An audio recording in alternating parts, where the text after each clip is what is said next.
उधर लॉक कर देना हारे में। ठीक है, आप आगे सभी लोग तो चाय पानी पीने थोड़ी चले गए हैं कि कम है?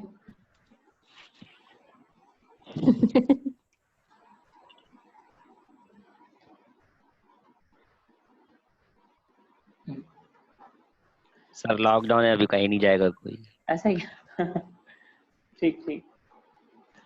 तो देखो वॉल्ट है, इसमें 3 कंडीशन है ना। तो वॉल्टर मॉडल क्या बोलता है?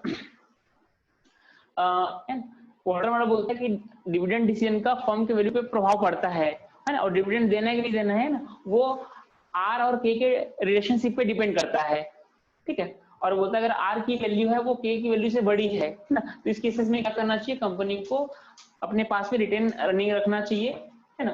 मतलब रिटेंशन रेशियो क्या है? 100% होना चाहिए। इस कंडीशन में क्या होगा? फर्म की वैल्यू बढ़ेगी, और अगर आर की वैल्यू के से छोटी है, इस केस में क्या करना चाहिए? कंपनी को अपना जितना भी प्रॉफिट है सब प्रॉफिट को डिविडेंड के रूप में डिस्ट्रीब्यूट करना चाहिए। रिटेंशन रेशियो यहाँ पे कितना होना चाहिए? 0 होना चाहिए, है ना। अपने पास वो बिल्कुल भी नहीं रखी, तो इस केस में क्या होगा? फर्म का वैल्यू बढ़ता है ना, अधिकतम होगा इस केस में। और अगर आर की वैल्यू के की वैल्यू के बराबर होगी, है ना, इस केसेस में क्या होगा? डिविडेंड डिसीजन का वैल्यू ऑफ फर्म पे कोई प्रभाव नहीं पड़ता है। यहाँ पे डिविडेंड दे चाहे ना दे, फर्म की वैल्यू एक समान होती है। ठीक है, तो ये 3 कंडीशन है जो वॉल्टर ने बताया है। ये समझ में है ना, किस कंडीशंस पे हमको डिविडेंड डिस्ट्रीब्यूट करना है ना, कब हमको अपने पास रखना है, तो वो चीज होते हैं, दोनों के रिलेशन पे डिपेंड करता है। ये क्लियर हो गया? सेकंड कंडीशन में भी वैल्यू ऑफ फर्म बढ़ेगा सेकंड कंडीशन में? हाँ बढ़ेगा, है ना, क्योंकि यहाँ पे ना थर्ड में कोई फर्क नहीं पड़ेगा। वो डिस्ट्रीब्यूट कर देने हैं, अगर वो अपने पास रखेंगे ना तो फर्म का वैल्यू घट जाएगी, क्योंकि उनके पास बेटर अपॉर्चुनिटी बाहर में है ना, और कंपनी अपने पास में रखी है जिसमें उनको रिटर्न कम मिलना है, तो अगर वो अपने पास में रखेगी ना तो फर्म का वैल्यू क्या होगा? घट जाएगा। लेकिन वो सबको क्या करेगी? एज ए डिविडेंड दे देगी, क्या भाई तुम्हारा पैसा कुछ भी करो करके, है ना, तो क्या होगा? फर्म का वैल्यू बढ़ेगा, है ना। अच्छा कंपनी पैसा देता है करके। ठीक है सुमन? हाँ सर ठीक है। हाँ, तो ये दोनों कंडीशन में क्या होगा? फर्म का वैल्यू बढ़ेगा, है ना, और अगर इसे उल्टा काम करेंगे क्या होगा? फर्म वैल्यू घट जाएगा। ठीक है, मतलब फर्म इसका जो डिसीजन होगा आपका डिविडेंड डिसीजन का, फर्म के वैल्यू पे दोनों कंडीशन में प्रभाव पड़ेगा, है ना, और यहाँ पे कोई प्रभाव नहीं पड़ेगा। तो ये बोलता है वॉल्टर मॉडल, और तो इसने एक अपना फॉर्मूला दिया है जिसमें हम वैल्यू ऑफ शेयर की वैल्यू को हम निकाल सकते हैं। ठीक है, और वॉल्टर की कुछ मान्यताएं भी हैं, इसकी मान्यताएं बताता हूं आपको। तो इसकी assumptions ये हैं कि the investment of the firm are financed through the retained earning only and the firm does not use the external source of finance। ये क्या बोलता है कि फर्म अपना जो भी फाइनेंस यूज करेगा वो केवल क्या होगा? रिटेन अर्निंग होगा, वो बाहर से पैसा का यूज नहीं करेगा, है ना। तो इसका क्या है? एजम्पशन है। ठीक है, तो फर्म को पैसे की जरूरत पड़ेगी तो वो अपना केवल रिटेन अर्निंग का ही यूज करेगी। ठीक है, वो बाहर से बाहरी जो सोर्स ऑफ फंड है उसका यूज वो नहीं करेंगे। और इसमें ये बोले कि जो इंटरनल रेट ऑफ रिटर्न है और कॉस्ट ऑफ कैपिटल है वो क्या होंगे? फर्म के कांस्टेंट होंगे। ठीक है, मतलब ये दोनों क्या होंगे? आपके कांस्टेंट होंगे। जो ये आर है और के है दोनों क्या होंगे? कांस्टेंट होंगे। कॉस्ट ऑफ कैपिटल और इंटरनल रेट ऑफ रिटर्न ना, earning and dividend do not change while determining the value. तो जब हम फर्म की वैल्यू नहीं डिटरमाइन करेंगे तो अर्निंग है और डिविडेंड जो रेट है उसमें किसी प्रकार का परिवर्तन नहीं होगा, है ना। और इसमें ये मान के चलते कि फर्म की जो लाइफ है वो लॉन्ग लाइफ तक चलेगी, है ना। तो इसने एक फॉर्मूला दिया है जिसके थ्रू हम कैलकुलेट करते हैं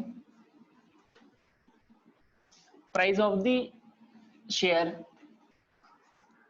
तो वॉल्टर ने फॉर्मूला दिया है वैल्यू ऑफ द शेयर निकालने के लिए। वैल्यू ऑफ शेयर, तो वैल्यू ऑफ शेयर को डिटरमाइन करने के लिए वॉल्टर ने एक फॉर्मूला दिया है। वैल्यू ऑफ द शेयर मतलब मार्केट प्राइस बोल सकते हैं इसको, है ना, मार्केट प्राइस।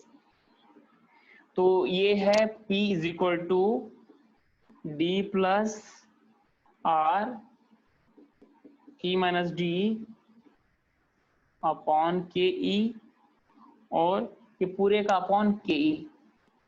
तो ये जो फॉर्मूला है ना एग्जाम में पूछता भी है, ये डी है plus R E minus D upon K ई, ठीक है। या फिर इसको थोड़ा सिंप्लीफाई करके भी लिख सकते हैं, P is equal to D upon K E है ना, इसका इंडिविजुअल में अपॉन में आ गया ये, और ये क्या हो जाएगा plus R E minus D,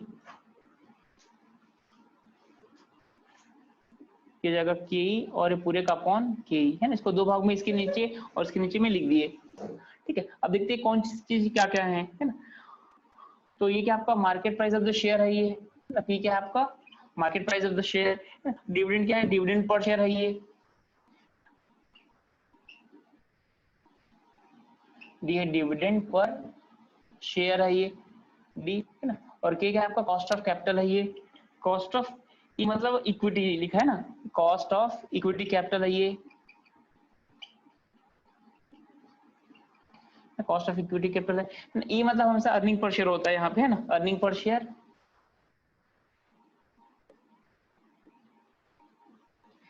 EPS ई मतलब ठीक है earning per share.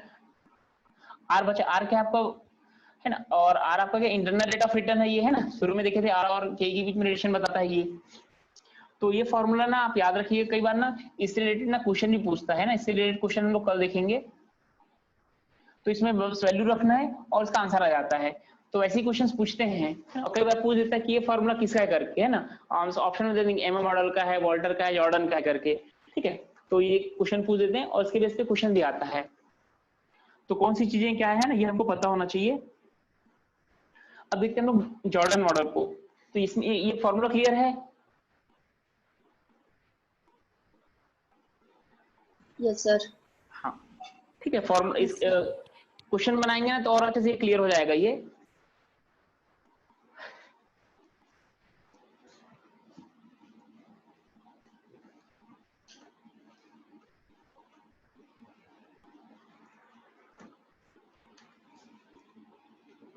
Second model है जॉर्डन मॉडल, जॉर्डन मॉडल या फिर जॉर्डन अप्रोच बोलते हैं इसको। तो ये भी क्या आपका रिलेवेंस थ्योरी है ना, थ्योरी ऑफ रिलेवेंस प्रासंगिकता का सिद्धांत होता है। तो ये भी बोलता है कि डिविडेंड डिसीजन का वैल्यू ऑफ द फर्म पे प्रभाव पड़ता है ना। ठीक है, तो इसको इसने भी प्रोफेसर वॉल्टर को क्या किया है, उनको सपोर्ट करता है ये। और इसके एजम्पशन इसमें क्या है, इसका एजम्पशन ये है कि the firm is all equity firm है ना, तो जो फर्म होगा वो पूरी तरीके से इक्विटी बेस्ड फर्म होगा है ना। और बोलता है no external financing is available और यूज्ड, तो ये भी बोलता है कोई भी बाहरी एक्सटर्नल फाइनेंसिंग यूज नहीं करेंगे ना, दोनों यही बोलते हैं दोनों मॉडल। और the rate of the return on the firms investment r is constant, और यहाँ पे बोलते हैं जो आर होगा है ना, the rate of return on the firms investment r is constant, तो इसको बोलते हैं कांस्टेंट होगा है ना, मतलब ये आर आपको हर ईयर में क्या होगा कांस्टेंट रहेगा, ठीक है। और द रिटेंशन रेशियो बी, तो यहाँ पे एक चीज है रिटेंशन रेशियो, रिटेंशन रेशियो इसको बी से इंडिकेट करते हैं, फॉर्मूले भी यूज होगा ये। रिटेंशन रेशियो जो बी होगा तो ये क्या होगा, ये भी क्या होगा कांस्टेंट होगा। तो एक बार इसको हम जब डिसाइड करेंगे उसके बाद से फिर क्या रहेगा, ये कांस्टेंट रहेगा बोलता है, ठीक है। और यहाँ पे जो ग्रोथ रेट होगा, ग्रोथ रेट को यहाँ पे जी से इंडिकेट किए हैं, तो डी बराबर क्या होगा बी इंटू आर होगा है ना, ये फॉर्मूला है ये। तो ग्रोथ रेट होगा आपका रिटेंशन रेशियो इंटू आर होगा है ना, आर क्या आपका इंटरनल रेट ऑफ रिटर्न है ये, ठीक है। और the cost of capital for the firm is constant, तो के भी कितना होगा आपका, ये भी कांस्टेंट होगा कॉस्ट ऑफ कैपिटल, ये भी कांस्टेंट होगा है। तो जो के होगा, के क्या आपका कॉस्ट ऑफ कैपिटल है, इसको भी कांस्टेंट होगा, और जो के होगा वो हमेशा बी आर से बड़ा होगा है ना। तो कंडीशन भी पूछा जा सकता है ना, तो यहाँ पे ग्रोथ रेट कितना होगा बी इंटू आर होगा है ना, और जो के होगा वो हमेशा बी आर से बड़ा होगा, ये भी क्या है इसके एजम्पशन में है। और इसमें ये भी मान रहे हैं कि कॉर्पोरेट टैक्स यहाँ पे नहीं होगी और फर्म की जो लाइफ है वो लंबी होगी है ना। तो ये सब क्या है इसकी मान्यताएं हैं है ना, एक बार फिर से बता दो आपको। तो यहाँ पे आर क्या होगा, कांस्टेंट होगा ना, और रिटेंशन रेशियो इसको बी है ना, रिटेंशन रेशियो क्या है, प्रतिधारित अनुपात बोल सकते हैं, मतलब कंपनी अपने पास जितना अपने पास रखती है उसको रिटेंशन रेशियो बोलते हैं, है ना, जितना अर्निंग अपने पास में रखेगी। तो रिटेंशन रेशियो एक बार डिसाइड होने के बाद से फिर कांस्टेंट होगा। ग्रोथ रेट क्या होगा कंपनी की, बी इंटू आर होगी, है ना, आर क्या आपका इंटरनल रेट ऑफ रिटर्न है, और ये बी क्या आपका रिटेंशन रेशियो है, और के क्या होगा, कॉस्ट ऑफ कैपिटल, ये भी कांस्टेंट होगा, और के आपका बी आर से बड़ा होगा, है ना। फर्म की लाइफ क्या होगी, लॉन्ग लाइफ होगी, तो कॉर्पोरेट टैक्स एग्जिस्ट नहीं करेगा, ठीक है। तो यहाँ पे फिर इसने क्या किया, एक फॉर्मूला दिया है जिससे हम क्या कर सकते हैं, प्राइस ऑफ द शेयर निकाल सकते हैं, है ना। तो इसने भी प्राइस ऑफ शेयर के लिए फॉर्मूला दिया है, ये भी एग्जाम में आता है ना, P इज इक्वल टू होता है ये, तो इसने दो फॉर्मूले दिए हैं ना, कंडीशन बेस्ड है ये हो जाएगा E1 minus B upon K E minus B are, ठीक है। तो ये एक फॉर्मूला है, और दूसरा फॉर्मूला है P is equal to D upon K minus G, है ना। तो जब हमको अर्निंग पर शेयर दिया रहेगा, रिटेंशन रेशियो दिया रहेगा, है ना, तब इस फॉर्मूले को यूज करेंगे, और हमको यहाँ पे डिविडेंड दिया रहेगा, है ना,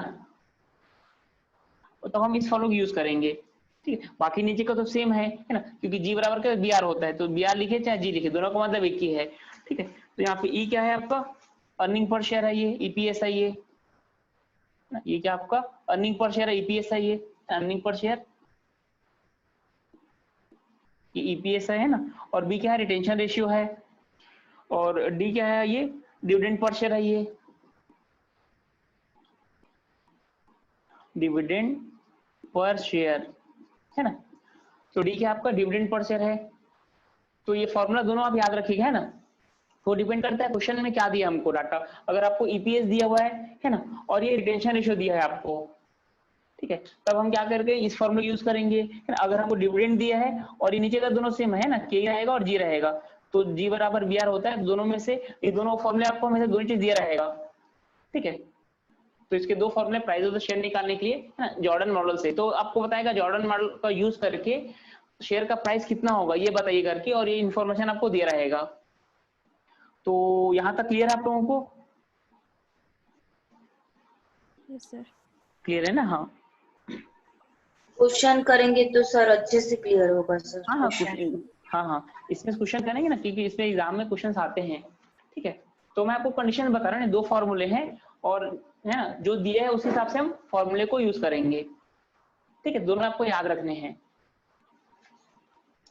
है ना, और काम की चीजें यही है। और इसके बाद में क्या है कि तो इसने भी आर और के के बीच में क्या किया है, कंपैरिजन किया है, और अपने कुछ इंटरप्रिटेशन बताए हैं, ठीक है। तो जॉर्डन ने भी आर और के के बीच में इंटरप्रिटेशन किया है, और ऑलमोस्ट सेम ही है वो, है ना, अपने पास शब्दों को चेंज कर दिया है।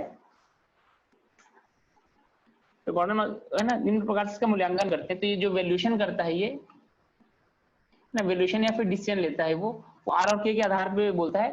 तो ये बोलता है यदि आर की वैल्यू बड़ी होगी के से, है ना, तो क्या बोलता है, अगर आर की वैल्यू के से बड़ी है ना, तो आर क्या आपका इंटरनल रेट ऑफ रिटर्न है, ये क्या आपका कॉस्ट ऑफ कैपिटल है ये। तो बोलते हैं अगर आर की वैल्यू के से बड़ी होगी, तो इस केस तो इस केस में तो डिविडेंड, तो बोलता है अगर dividend pay out ratio dividend pay out ratio, तो डिविडेंड पे आउट रेशियो क्या होगा आपका, डिक्रीज होगा, मतलब डिविडेंड पे आउट रेशियो हम कम करेंगे, है ना, मतलब डिविडेंड जब हम पे कर रहे हैं उसको जब हम कम करेंगे तो क्या होगा, कम करने से प्राइस पर शेयर इंक्रीजेस, तो प्राइस पर शेयर इंक्रीजेस, है ना। तो ये क्या बोलता है कि अगर हम डिविडेंड पे आउट रेशियो को कम करते जाएंगे, मतलब जैसे मान लीजिए कि शुरू में हमने डिविडेंड पे आउट रेशियो कितना रखा, 50% दे रहे थे, है ना, 50% क्या करें का डिविडेंड दे रहे हैं, है ना, फिर हमने कितना किया 30% डिविडेंड दे रहे हैं ना, फिर 10% दिए, फिर 0% दिए, तो यहाँ पे क्या होगा, शेयर का प्राइस कम होगा, फिर डिविडेंड पे आउट रेशियो हमने क्या कर दिया, कम किया यहाँ पे, है ना, इसको कम कर सकते हैं ऐसा करके। तो कम करके क्या होगा, शेयर का प्राइस फिर बढ़ेगा, फिर यहाँ पे क्या कर, और कम कर दिया आपने, तो शेयर का प्राइस क्या और बढ़ेगा। जब आप यहाँ पे क्या करेंगे, डिविडेंड पे आउट रेशियो एकदम 0 कर देंगे, है ना, तो यहाँ पे क्या होगा, इसका जो प्राइस होगा वो मैक्सिमम होगा। ठीक है, यहाँ पे अगर प्राइस कितना आपने क्या कर 0% कर दिया, मतलब आपने बिल्कुल भी डिविडेंड नहीं दिया है ना, तो यहाँ पे क्या होगा, value of the firm maximum होगी, मैक्सिमम। तो बात वही है ना, पीछे बार देखे थे बस वही है। तो कुल मिला के क्या होगा, जब फर्म अपने पास में 100% रखेगी, है ना, पुराना केस टाइप का, तो यहाँ पे वैल्यू ऑफ फर्म क्या होगी, मैक्सिमम होगी। या फिर इसको बोल सकते हैं, इसके इनके वर्ड्स में डिविडेंड पे आउट रेशियो क्या होगा आपका, जब कम करते जाएंगे तो वैल्यू ऑफ द फर्म क्या होगी, बढ़ते जाएगी, है ना। जब आप एकदम 0% क्या कर देंगे, डिविडेंड होगा, मतलब बिल्कुल भी डिविडेंड नहीं देंगे, है ना, तो वैल्यू ऑफ द फर्म क्या होगी, यहाँ पे मैक्सिमम होगी। ठीक है, चीजें वही हैं, बस इसको डिविडेंड पे आउट रेशियो के टर्म्स में जॉर्डन ने इसको एक्सप्लेन किया है। उसको अब याद रखिए, डिविडेंड पे आउट रेशियो क्या होगा आपका, जब डिक्रीज होगा, कमी होगी, तब क्या होगा, price of the share increase होगी। तो इसे मान लीजिए कि इसने इतना दिया है ना, तो प्राइस कितना हो गया आपका, मान लीजिए 10 रुपया हो शेयर का, है ना, और यहाँ पे कितना हो गया, 12 रुपया हो गया, यहाँ पे 14 हो गया, अब यहाँ पे मान लीजिए 18 रुपया, है ना। तो क्या आपका शेयर प्राइस है, ये समझने के लिए। तो हमने ये क्या आपका डिविडेंड पे आउट रेशियो है ये, है, ठीक है, डिविडेंड पे आउट। तो इसको हम क्या करें, डिविडेंड पे आउट को हम क्या कर रहे हैं, कम करते जा रहे हैं, तो शेयर का प्राइस क्या हो रहा है आपका, बढ़ते जा रहा है। तो जहां पे हम 0 के वहां पे हम आया समझ में ये। यस सर, आ गया। ठीक, हाँ। और जो सेकंड है ना, जस्ट इसका अपोजिट है ये, है ना, जब आर क्या होगा आपका, लेस देन के होगी, है ना, तो इस केसेस में क्या होगा, उल्टा हो जाएगा ये।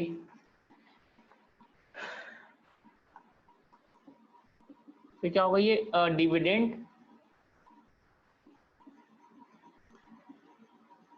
पे आउट रेशियो इंक्रीजेस, और यहाँ पे होगा प्राइस पर शेयर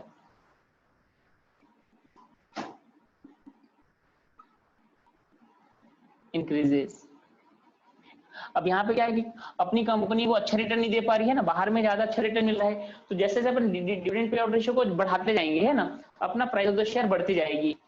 ठीक है, तो जैसे मान लीजिए कि यहाँ पे हमने, है ना, 50 शुरू करते हैं ना, 50% लोग प्रॉफिट को डिविडेंड दे दिए, है ना, और यहाँ पे 80% दे दिए, यहाँ पे 100% दे दिए। तो इससे मान लीजिए कि यहाँ पे जो प्राइस है वो कितना होगा, 10 होगा, है ना, और यहाँ पे 12 हो जाएगा, यहाँ पे 15 हो जाएगा।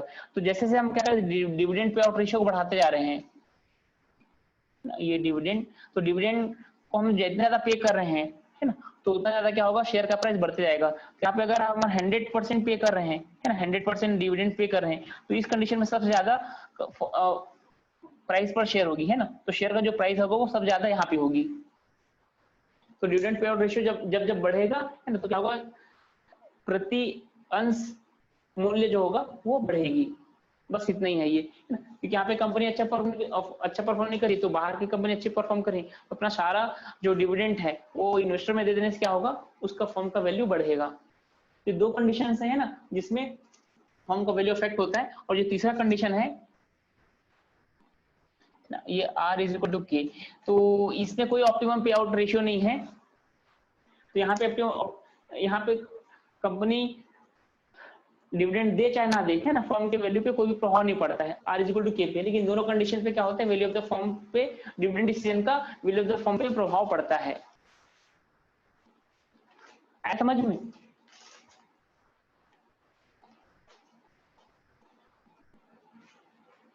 जन्नत आया समझ में। Yes sir. हाँ, ठीक है,